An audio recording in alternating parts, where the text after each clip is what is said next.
Mga moms, sa edad po nila ngayon, kailangan na po nilang matuto ng isang importanteng life skills. Isa sa mga madalas na maka-stress sa mga nanay ang pagliligpit ng mga kalat sa bahay. Ang malimit na ligpitin ay ang mga laruan ng mga bata. Sa katunayan, napakarami ngang memes online kung saan kakaligpit pa lang ni mami, makalat na agad. Kaya naman, malaking tulong kung matuto ang mga bata na kusang magligpit ng mga gamit nila. Pero, paano nga ba dapat simulan ang pagturo ng kasinupan? Ito kasi yung stage na ang trick ng mga baby ay dumukot ng gamit sa lalagyan tapos ikalat sa floor. Or if kaya nila buhatin yung lalagyan, iubos nila lahat yung laman. Ito yung best time to teach them how to pack away. Let them be until such time na walang sila sa focus maglaro at magkalat, then doon natin sila turuan. Gawing habit ang pagliligpit. Lagi kong sinasabi sa anak ko, daming kalat, put your toy.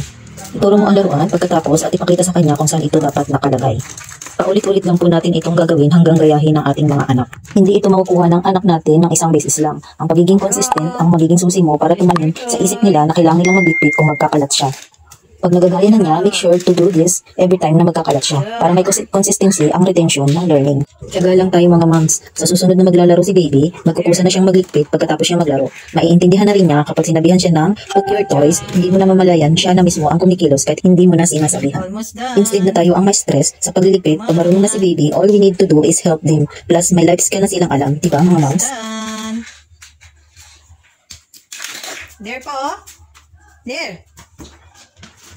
Mga moms, may mga smart tips ka ba para maturuan ang anak mo na magkusa sa pagliligpit at iba pang bagay? I-share mo na yan sa comments section. Salamat mga moms! Good job! Yay!